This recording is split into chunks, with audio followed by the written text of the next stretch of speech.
Meus irmãos, minhas irmãs, saudações em Cristo Jesus. Eu quero falar-lhes nesse instante sobre o tema Evangelho não é erradicação da pobreza. Meus irmãos, o Evangelho não pode ser direcionado exclusivamente aos ricos, nem deve ser direcionado exclusivamente aos pobres. O Evangelho é para todo a quem Jesus chamar e não para quem tem mais ou menos riquezas. O céu é para pessoas pecadoras arrependidas, independentemente de serem ricas ou pobres. O Evangelho não é para os pobres, não é para os ricos, não é para os mais ou menos ricos. O Evangelho é para pecadores. O Evangelho são as boas novas para a salvação, independentemente da classe social. Lamentavelmente, algumas pessoas veem o Evangelho pelo avesso.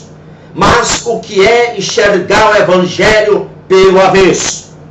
É pensar que o Evangelho são boas novas para a construção de melhores hospitais públicos, melhores colégios públicos, melhores estradas. Isso é enxergar o Evangelho pelo avesso.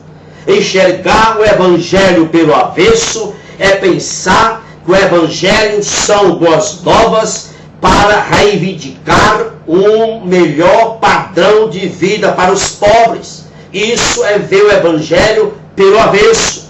Ver o Evangelho pelo avesso é pensar que o Evangelho é para reivindicar melhores condições de segurança pública, melhores condições do sistema prisional, melhores condições do sistema de saneamento básico, melhores condições do sistema tributário. Isso é enxergar o Evangelho pelo avesso. Enxergar o Evangelho pelo avesso é pensar que o Evangelho é uma luta para a preservação do meio ambiente, é uma luta para a erradicação da pobreza. Isto é pensar no Evangelho pelo avesso. Meu amado irmão e irmã, escute bem, o sacrifício vicário de Jesus foi tão sublime, que é vitupério enxergar o Evangelho nessa ótica, nessas reivindicações. É uma visão muito tupiniquim entender o Evangelho nessa perspectiva puramente material. Quando Jesus no Calvário deu o brado, Pai, a te entrego o meu espírito, a Bíblia diz que o véu do templo rompeu-se de alto a baixo. Para quê? Para que todos os pecadores arrependidos tivessem acesso a Deus. Meus amados irmãos, o Evangelho deve ser entendido na perspectiva na visão de comunhão com Deus. O Evangelho deve ser enxergado, entendido na perspectiva de intimidade com Deus, porque isto é o cerne do Evangelho.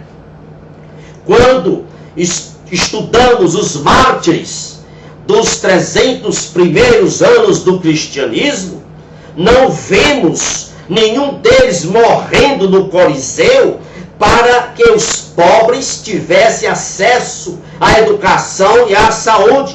Não o vemos morrerem pela luta da erradicação da pobreza.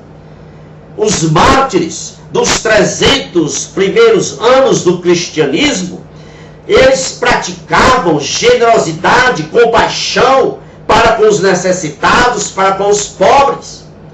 Mas em Hebreus 11, os mártires são citados porque eles deram seus corpos alegremente aos leões e às torturas pelo entendimento de que a meta é a intimidade com Deus, a meta é a comunhão com Deus, a meta é a eternidade. Eles entenderam, eles estavam ligados, conectados àquilo que Jesus disse em João 17,3. E a vida eterna é esta, que conheço a ti, como o único Deus verdadeiro, e a Jesus Cristo, a quem tu enviaste. Meus irmãos, Estevão, Paulo, Pedro, Tiago, e tão grandes nuvens de testemunho, deram-se ao martírio em nome da eternidade. O exemplo desses apóstolos, narrado na Bíblia, mostram isso. O Evangelho do Senhor Jesus Cristo não tem nada a ver com Nelson Mandela, não tem nada a ver com Madre Teresa de Calcutá. O Evangelho não tem nada a ver com Dom Helder Câmara, não tem nada a ver com Mahatma Gandhi, não tem nada a ver com Rubem Alves e nem com Leonardo Boff. Construção de orfanatos, construção de creches, construção de abrigos para os que não têm teto, construção de casa de recuperação para viciados, construção de casa de repouso para idosos são importantes. E a igreja deve estar imbuída nessa tarefa, nessa obra de caridade, de generosidade. Mas não foi por nada disso que Jesus morreu e ressuscitou. A igreja deve exercer, sim, generosidade para com os pobres necessitados, mas isso é consequência, não causa. É consequência, não causa.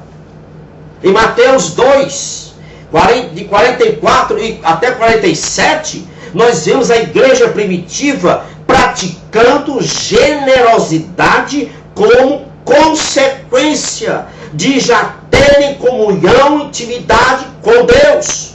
Os irmãos, diz a Bíblia em Atos 2, que eles vendiam voluntariamente suas propriedades e usavam os proventos para ajudar os pobres, os necessitados. Ali era uma expressão voluntária de preocupação com o próximo, como consequência da intimidade, da comunhão que eles tinham com o Senhor. Meus irmãos, precisamos entender isto. Em 1 e 2 Coríntios, capítulo 8, de 1 a 9, nós vemos Paulo realizando uma coleta, uma oferta para os crentes pobres da Judéia, de Jerusalém.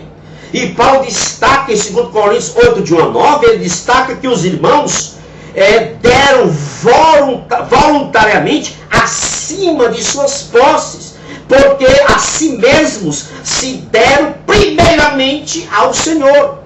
Ou seja, o ato de generosidade para com os necessitados, para com os pobres, vem como consequência de se dar a si mesmo ao Senhor.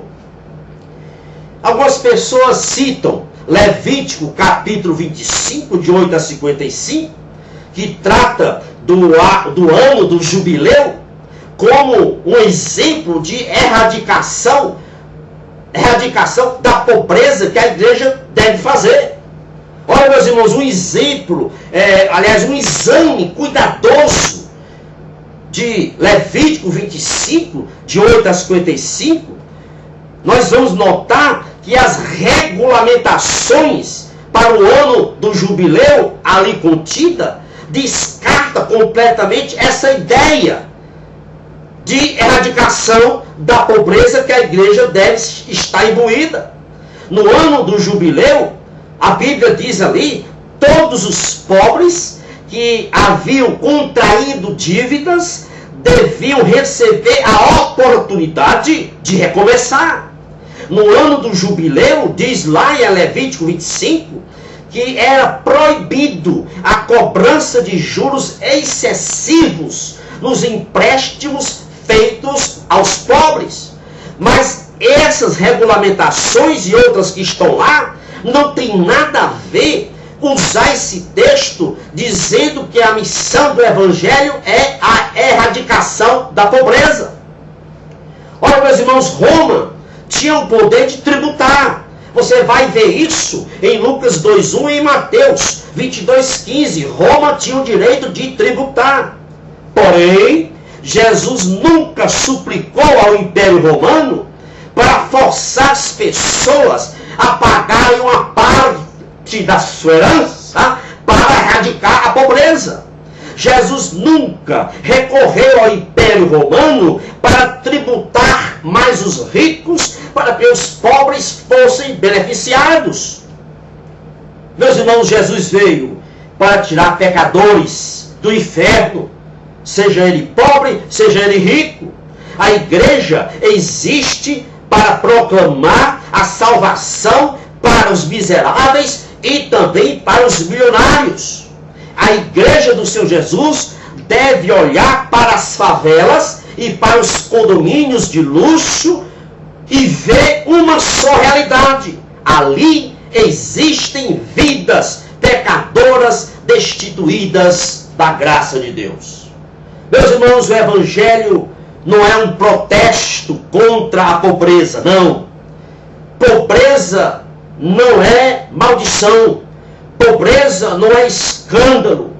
Agora, ser ímpio e ganancioso é pecado, mas não há pecado algum em ser pobre. O importante é viver dignamente com o que temos.